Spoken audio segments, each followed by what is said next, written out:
Olá, eu sou a professora Márcia Ribeiro, professora do GESP, e hoje eu estou aqui para conversar um pouco sobre uma das dúvidas mais frequentes das pessoas que procuram a gente pelos nossos canais, inclusive os nossos alunos, que é sobre os processos seletivos para residência.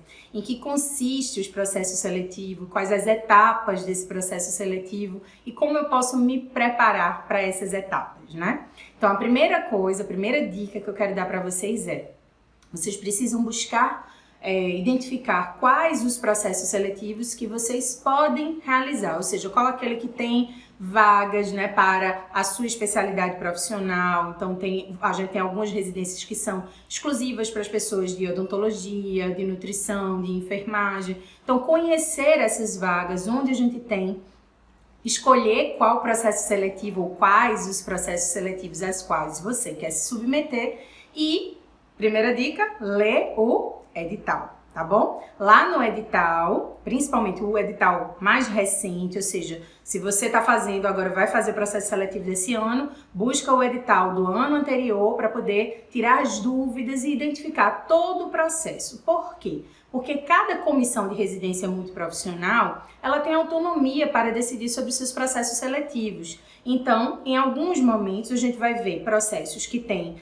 2 etapas, 3 etapas, por exemplo, prova objetiva, análise de currículo. Algumas Coremus fazem, né, também análise a partir de entrevista, mas na grande maioria a gente pode dizer que processos seletivos, ele pelo menos se compõe de 2 etapas. Uma etapa de uma prova e a etapa da análise curricular.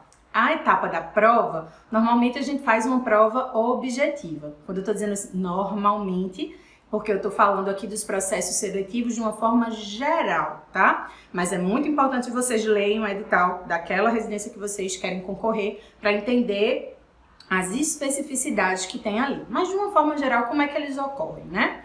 Primeiro, então a gente tem uma prova, normalmente essa prova é objetiva, e essa prova, ela tem um caráter eliminatório, ou seja, você precisa acertar um número, né, um quantitativo de questões para poder passar para a próxima fase.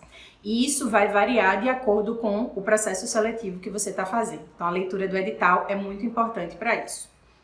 A segunda etapa, normalmente, é a análise curricular, que é uma etapa classificatória na maior parte dos processos seletivos.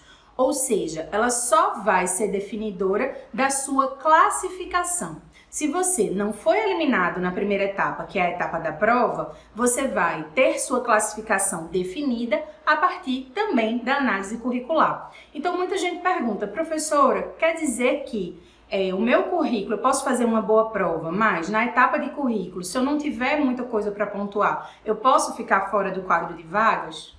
Pode, pessoal.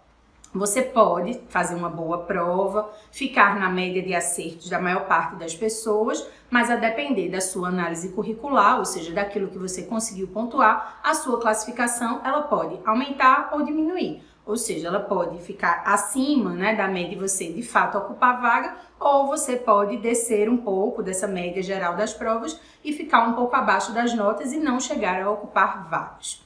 Uma coisa importante em relação à etapa de análise curricular, que eu acho que é a etapa que a maior parte das pessoas tem dúvida, é que a maior parte dos processos seletivos, eles vão considerar tudo que você fez durante a graduação. Então, se você já se formou há 2, 3, 4 anos, o que você fez, né? O que você conseguiu, por exemplo, produzir nesse período, nem sempre, na maioria, eu posso dizer, né? Na grande maioria, não é considerado, né? Os programas de residência, eles já foram programas direcionados às pessoas recém-formadas. Então, há alguns anos, há mais ou menos 20 anos, a gente tinha esses processos seletivos direcionados às pessoas que tinham no máximo 2 anos de formado, né? Desse tempo para cá, a gente já teve a abertura desse processo seletivo para mais pessoas inclusive com mais tempo de formação, mas continua valendo na análise curricular aquilo que você fez durante a sua graduação. Então, o que é que normalmente chega a pontuar? E isso vai variar de um edital para o outro, tá? De uma comissão de residência multiprofissional para outra. Mas, normalmente, o que é que a gente pontua? A gente pontua em processos como monitoria, pesquisa, né? Ou seja, se você teve a oportunidade de fazer iniciação científica, extensão, também os projetos de extensão que você participou. Alguns programas também são vistos como, por exemplo, a participação no PET, né, que é o Programa de Educação pelo Trabalho para a Saúde. Em alguns processos seletivos ele chega a constar, também como pontuação. Além de estágios não obrigatórios, né, que são aqueles estágios que você faz que não estão na sua grade curricular, ou seja, que você faz por fora. Além também de publicações em eventos científicos, publicações como resumos também, né, em anais de congressos, também publicações em revistas, né, revistas indexadas, e todos esses critérios de pontuação também vão ser vistos em relação a alguns outros pontos que vão ser definidos no edital. Quanto tempo eles vão considerar como sendo a duração mínima, né, que você fez ali para poder contar. Por exemplo, eu fiz uma monitoria, mas eu fiz uma monitoria apenas durante um semestre, ou seja, 6 meses de monitoria. Então, lá no processo seletivo, eles vão dizer a partir de quanto tempo eles vão contar essa sua monitoria. Se uma monitoria é válida a partir de 2 meses, a partir de 3, a partir de 4 meses, de 6 meses. Então, fica atento nisso também. Um outro ponto que é importante você estar atento em relação aos documentos que você vai separar para o seu currículo é exatamente a forma de comprovação que também está descrita no edital. Então, lá no edital eles vão dizer, você precisa confirmar ou comprovar que você fez a sua monitoria através de uma declaração ou um certificado da instituição de ensino em papel timbrado, dizendo a duração, muitas vezes em meses, em horas, assinada, datada, carimbada. Então fique bem atento ao que diz o edital e busque organizar toda essa documentação comprobatória do seu currículo antes do processo seletivo.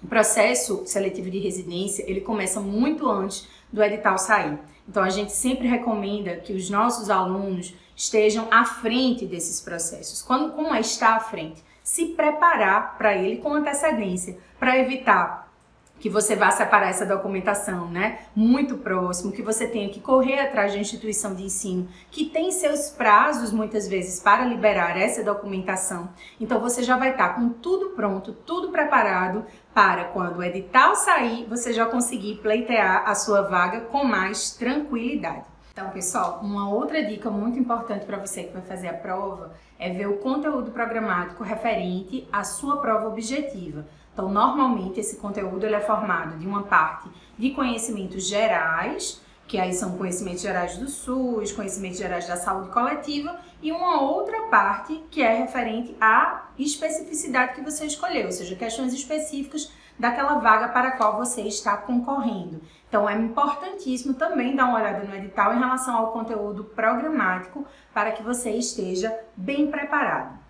Então, para você que vai fazer residência, procure se preparar com pessoas que têm experiência já no mercado, na preparação para essas pós-graduações. O GESP hoje está pronto para ajudar você a alcançar os seus objetivos de carreira. A gente espera no próximo vídeo.